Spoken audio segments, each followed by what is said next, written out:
Om Bhurabhuva Svah Tatsaviturvarenyam Bhargo Devasya Dhimahi Dhiyo Yona Prachodhayatom Shanti Shanti Shanti. Namaskar, my dear friends. Already I have made 6 videos on talks by Ramana Maharhshi. This is the 7th video. This video will start with talk number 122, that is 1st January 1936. Talk number 122. A crowd had gathered here during Christmas. Devotee, how to attain unity consciousness. Maharshi, being unity consciousness, how to attain it? Your question is its own answer. Devotee, what is Atma, self, Anatma, non-self, and Paramatma, supreme self?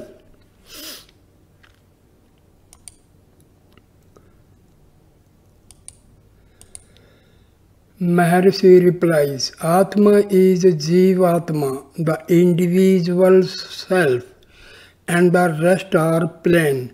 The self is ever present, Nitya Siddha. Each one wants to know the self. What kind of help does one require to know oneself? People want to see the self as something new, but it is eternal and remains the same all along. They desire to see it as a blazing light, etc. How can it be? It is not light, not darkness, no tejo, no tamaha. It is only as it is. It cannot be defined. The best definition is I am that I am. The Shrutis speak of the self as being the size of one's thumb, the tip of hair, an electric spark, vast, subtler than the subtlest, etc. They have no foundation in fact. It is only being, but different from the real and the unreal. It is knowledge, but different from knowledge and ignorance. How can it be defined at all? It is simple being. Again, Sri Bhagavan said that in the whole Tamilnadu literature, he preferred one stanza which says, ego disappearing, another I, spontaneously manifest in full glory, etc.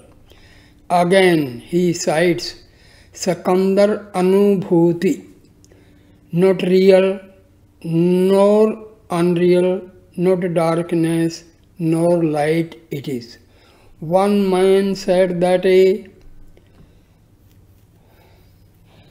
Siddha of Kumbakonam claimed to overcome the defects in Sri Shankara's system, which deals only with transcendentalism and not the work-a-day life. One must be able to exercise superhuman powers in ordinary life.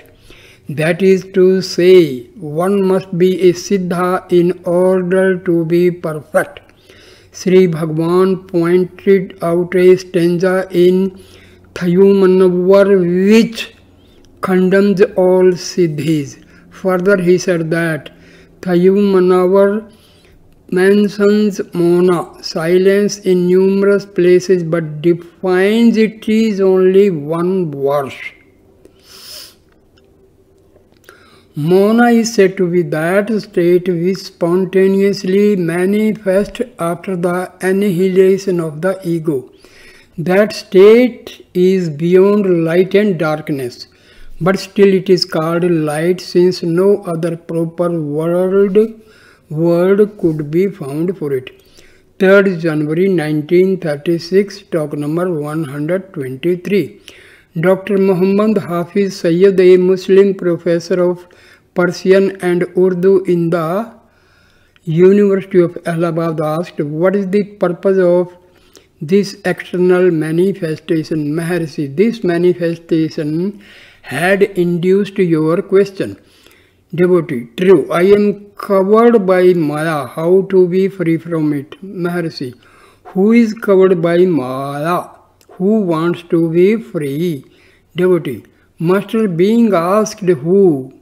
Master being asked who? I know that it is ignorant me, composed of the senses, mind and body. I tried this inquiry. Who, after reading Paul Brunton's book 3 or 4 times, I was feeling elated and the elation lasted some time and faded away. How to be established in I? Please give me the clue and help me, Master. Maharshi, that which appears new must also disappear in due course. Devotee, please tell me the method of reaching the eternal truth. Maharshi, you are that. Can you ever remain apart from the self? To be yourself requires no effort since you are always that. Talk number 124. Another impatient questioner elaborated long premises and finished asking why some children die a premature death. He required the answer not to satisfy the grown-ups, ones who look on, but the babies who are the victims. Maharshi, let the victims ask. Why do you ask and desire the answer from the standpoint of the child? Talk number 125. The Muslim professor asked, when I am here, my mind is sattvic. As soon as I turn my back on this, my mind hankers after so many objects. Maharshi, are the objects different from you? There can be no objects without the subject. Devotee, and how shall I know it? Maharshi, being that, what do you want to know? Are there two selves for the one to know the other? Devotee, again I repeat, sir, how to know the truth of all this and experience the same? Maharshi, there is no gaining of anything new. All that is required is to rid the self of ignorance. This ignorance is the identification of the self with the non-self. Devotee, yes, still I do not understand. I must have your help. Everyone here is waiting on you for your grace. You yourself must have sought originally the help of a Guru or of God. Extend that grace to others now and save me. Before I came here, I desired to see you very much, but somehow I could not find an opportunity to do so. In Bangalore, I made up my mind to return to my place. I met Mr. Friedman and others who sent me here. You have dragged me here. My case is like Paul Brunton's in Bombay, when he was dragged here having cancelled his passage home. I hesitated at first on arrival. I wondered if I would be permitted to approach you and converse with you. My doubts were soon set at rest. I find that all are equal here. You have established an equality among all. I dined with you and others. If I should say so to my people in UP, they would not believe it. The Brahmins would not drink water with me, nor chew pan with me, but here you have taken me and others like me in your fold. Though Gandhi is striving hard, he cannot bring about such a state of affairs in the country. I am very happy in your presence. I regard you as God. I consider Sri Krishna to be true God because he has said, whomsoever one may worship, the worshipper worship me only and I save him. Whereas all others have said salvation is through me, meaning himself only. Krishna alone is so broad-minded and has spoken like God. You observe the same kind of equality. Talk number 126. Dr. Syed again asked, should anyone desirous of spiritual progress take to action or renunciation, Parvirti Marga or Nirvirti Marga? Maharshi, do you go out of the self? What is meant by giving up? An American engineer asked about Satsanga, association with sages. Maharshi, Sat is within us. Devotee, in the book Who Am I, you have said the heart is the seat of the mind. Is it so? Maharshi, the mind is Atma. Devotee, is it Atma itself or its projection? Maharshi, the same. Devotee, the Westerners look on the mind as the highest principle, whereas the Easterners think the contrary. Why? Maharshi, where psychology ends, there philosophy begins. This is experience. The mind is born, we see it. Even without the mind, we exist. There is everyone's experience to prove it. Devotee, in deep sleep I do not seem to exist. Maharshi, you say so when awake. It is the mind which speaks now. You exist in deep sleep beyond mind. Devotee, Western philosophy admits the higher self as influencing the mind. Talk number 127. The American engineer asked, does distance have any effect upon grace? Maharshi, time and space are within us. You are always in yourself. How do time and space affect it? Devotee, in radio, those who are nearer hear sooner. You are Hindu, we are American, does it make any difference? Maharshi, no. Devotee, even thoughts are read by others. Even thoughts are read by others. Maharshi, that shows that all are one. Talk number 128. There were some French lady, this is 5th January 1936, talk number 128. There were some French ladies and gentlemen and American as visitors to the ashramam. They asked Sri Bhagwan several questions. Among them one was, what is the message of the East to the West? Maharshi, all go to the same goal. To another question, Sri Bhagwan said, how do you say I am? Do you take a lie to find yourself, or did you come to know it on reading books? How? The questioner said, by experience. Maharshi, yes, experience is the word. Knowledge implies subject and object, but experience is non-terminal, eternal. 6th January 1936, talk number 129. An elderly gentleman, formerly a co-worker with B.V. Narasimha Swami and author of some Visishta Advaita work, visited the place for the first time. He asked about rebirth, if it is possible for the linga sarira, subtle body, to get dissolved and be reborn into years after death. Maharshi, yes, surely not only can one be reborn, one may be 20 or 40 or even 70 years old in the new body, though only 2 years after death. Sri Bhagwan cited Leela's story from Yoga Vasishta. Sarayo hi jnanam abhyasat jnanat dhyanam dhyanat karma phala tyagaha. Here Jnana stands for knowledge without practice. Abhyasa stands for practice without knowledge. Dhyana stands for practice with knowledge. Knowledge without practice accompanying it is superior to practice without knowledge. Practice with knowledge is superior to knowledge.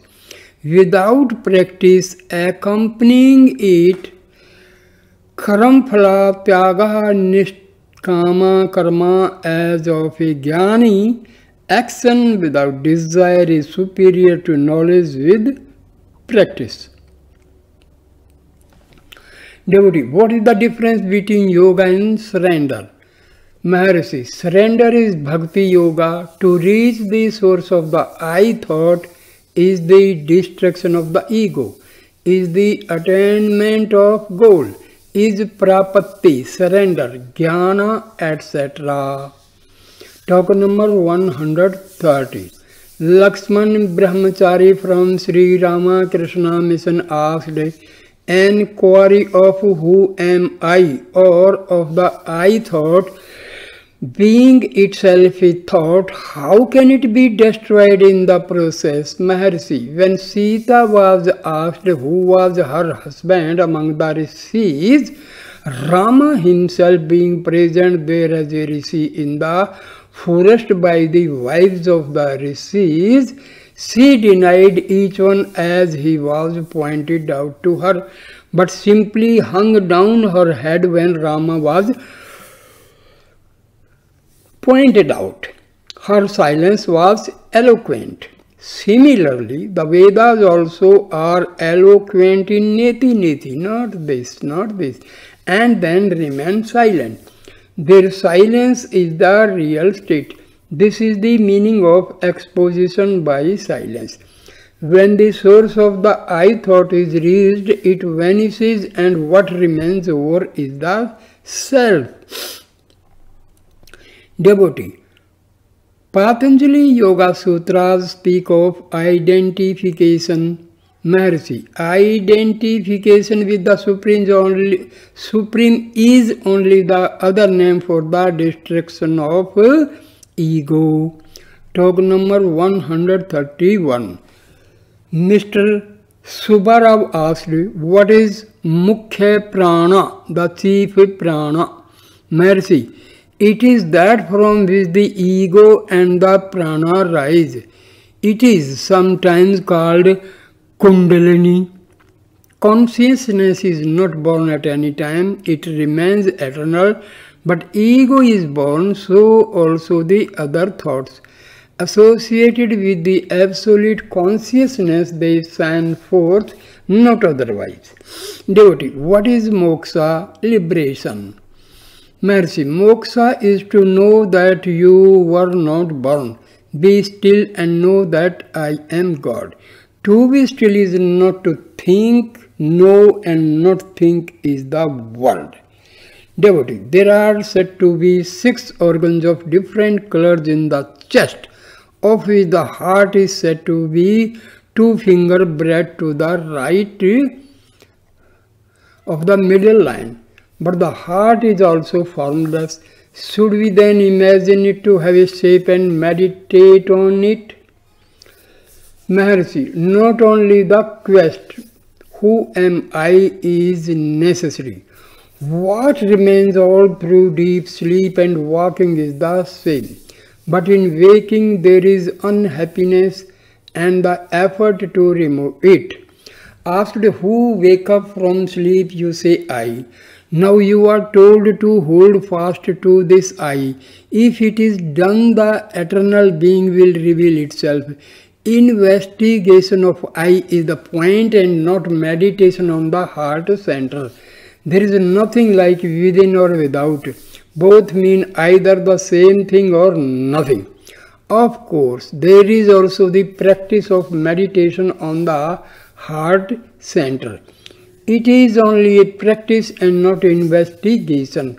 Only the one who meditates on the heart can remain aware when the mind ceases to be active and remains still. Whereas Those who meditate on other centers cannot be so aware. But infer that the mind was still only after it becomes again active. Talk number 132. An educated man asked, is there an absolute being? What is its relation to the relative existence? Maharshi, are they different from each other? All the questions arise only in the mind. The mind arises with waking and subsides in deep sleep. As long as there is a mind, so long will there be such questions and doubts. Devotee, there must be stage after stage of progress for gaining the absolute. Are these grades of reality? Maharshi, there are no grades of reality. There are grades of experience for the jiva and not of reality. If anything can be gained anew, it could also be lost, whereas the absolute is central here and now. Devotee, if so, how do I remain ignorant of it? Avarna.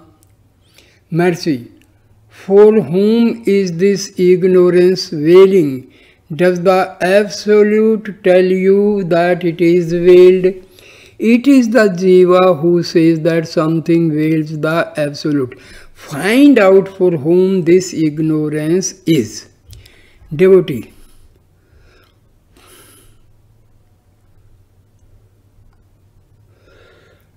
why is there imperfection in perfection? That is, how did the absolute become relative?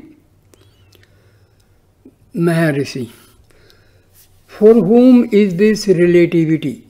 For whom is this imperfection? The absolute is not imperfect and cannot ask. The insentient cannot ask the question.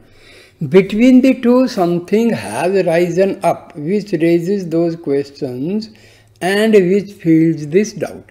Who is it? Is it the one who has now arisen, or is it the one who is eternal? Being perfect, why do you feel yourself imperfect? Such is the teaching of all the religions. Whatever may be the experiences, the experiencer is one and the same. I is Purna, perfection. There is no diversity in sleep that indicates perfection.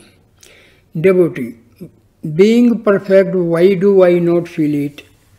Maharshi, nor is imperfection felt in deep sleep. The I in sleep being perfect, why does the asking I feel imperfect? Because the one who feels imperfect is a spurious offshoot, a differentiation from the infinite, a segregation from God. Devotee, I am the same in all the three states. Did this ego submerge me, or did I entangle myself into it? Maharshi, did anything come up without you? Devotee, I am always the same. Maharshi, because you see it, this appears to have come up. Did you feel this difficulty in deep sleep? What is new now? Devotee, the senses and the mind. Maharshi, why say this? Who says this? Is it the sleeper? If so, he should have raised the question in deep sleep also. The sleeper has been lost hold of. Some spurious offshoot has differentiated himself and speaks now. Can anything new appear without that which is eternal and perfect? This kind of dispute is between eternal. Do not engage in it. Turn inward and put an end to all this. There will be no finality in disputations. Devotee, show me that grace which puts an end to all this trouble. I have not come here to argue. I want only to learn. Maharshi, learn first what you are. This requires no shastras, no scholarship. This is simple experience. The state of being is now and here all along. You have lost hold of yourself and are asking others for guidance. The purpose of philosophy is to turn you inward. If you know yourself, no evil can come to you. Since you asked me, I have taught you. The ego comes up only holding you, the self. Hold yourself and the ego will vanish. Until then the sage will be saying there is, the ignorant will be asking where. Devotee, the crux of the problem lies in know thyself. Maharshi, yes, quite so. Talk number 133. There are two schools in Advaita, Drishti Srishti, simultaneous creation, and two, Srishti Drishti, gradual creation. There is the Tantric Advaita which admits three fundamentals, Jagat, Jiva and Ishvara, Word, Soul, God. These three are also real, but the reality does not end with them. It extends beyond. That is the Tantric Advaita. The reality is limitless. The three fundamentals do not exist apart from the absolute reality. All agree that reality is all-pervading. Thus, Ishvara pervades the Jiva. Therefore, the Jiva has eternal being. His knowledge is not limited. Limited knowledge is only imagined by him. In truth, his is infinite knowledge. Its limit is silence. This truth was revealed by Dakshinamurti. For those who still perceive these three fundamentals, they are said to be realities. They are concomitant with the ego. True, the images of gods are described in great detail. Such description points only to the final reality. Otherwise, why is the spatial significance of each detail also given? Think. The image is only a symbol. Only that which lies beyond name and form is reality. Seva Siddhanta and Vedanta have the common aim of the same truth. Otherwise, how could Sri Shankaracharya, the greatest exponent of Advaita, sing praises of gods? Obviously, he did so knowingly. The questioner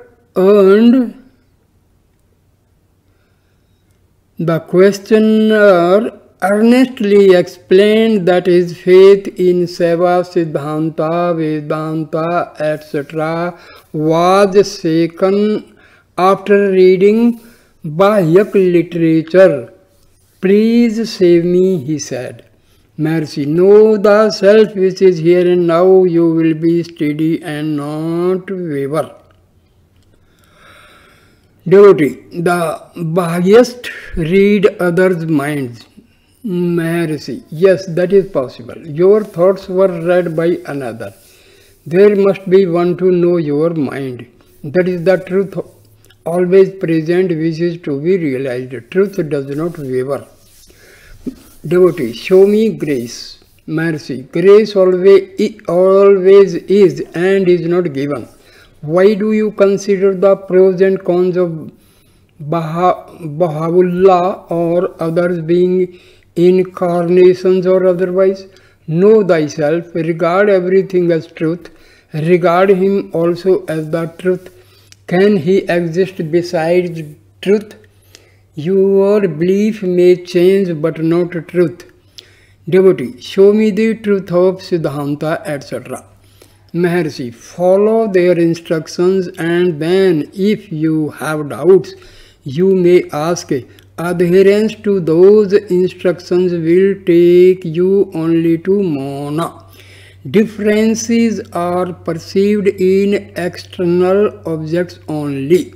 If you follow their instructions, all differences will be lost. No one but the son of a king can be called a prince. So also only that which is perfect is called perfection. One should not be content with the mere discipleship, initiation, ceremony of surrender, etc. These are external phenomena. Never forget the truth underlying all phenomena. Devotee, what is the significance of the silence of Dakshinamurti? Maharshi, many are the explanations given by scholars and sages. Have it any way you please. 14th January 1936, talk number 134. A question about the heart was raised. Sri Bhagavan said that one should seek the self and realize it. The heart will play its part automatically. The seat of realization is the heart. It cannot be said to be either in or out. Devotee, did Bhagavan feel the heart as the point of realization in his first or early experience? Maharshi, I began to use the word after seeing literature on the subject. I correlated it with my experience. Talk 15th January 1936. Talk number 135. 3 European ladies from the Theosophical Conference came here and asked, is the whole scheme, the plan really good, or is it in the nature of an error, a mistake of which we have to make the best? Maharshi, the plan is indeed good. The error is on our part. When we correct it in ourselves, the whole scheme becomes all right. Devotee, have you any formula to teach us how to bring it about through a remembrance of what we do during sleep? Maharshi, no formula is needed. Everyone has the experience that he slept happily and know nothing then. Nothing else was experienced. Devotee, the answer does not satisfy me. We wander in the astral plane in our sleep, but we do not remember it. Maharshi, the astral plane is concerned with dreams, not with deep sleep. Devotee, what do you consider to be the cause of world suffering, and how can we help to change it? As individuals, B, collectively. Maharshi, realize the real self. It is all that is necessary. Devotee, can we hasten our illumination for greater service, and how? Maharshi, as we are not able to help ourselves, so we have to surrender ourselves to the Supreme completely. Then He who will take care of us as well as the world. Devotee, what do you consider the goal? Maharshi, self-realization. Devotee, is there any way to meet the appointed Guru for each? Maharshi, intense meditation brings it about. Talk number 136. Dr. G.H. Mies, a young Dutchman, was here for a few days.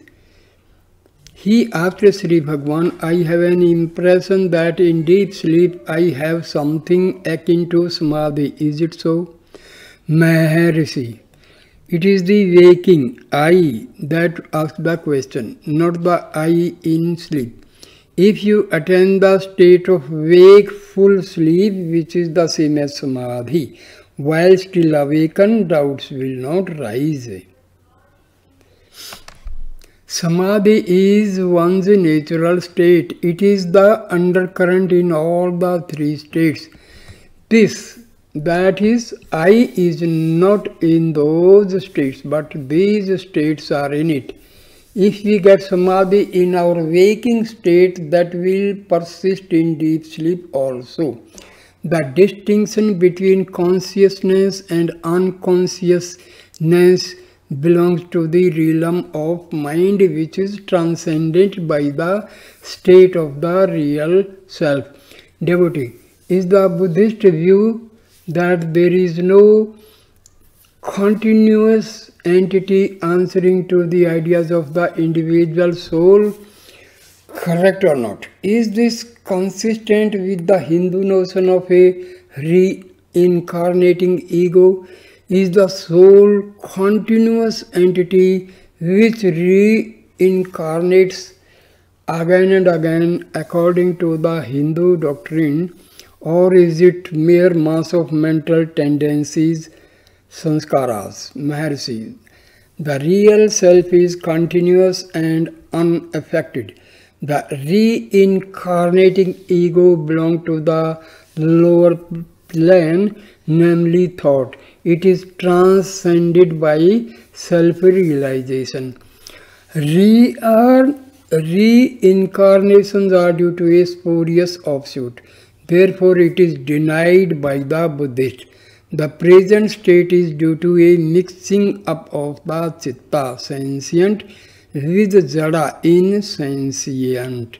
So here I stop this video. Thank you, my dear friends, watching this video with patience. Please like, comment and share the video and subscribe my channel. Thanks a lot, my dear friends. Namaskar.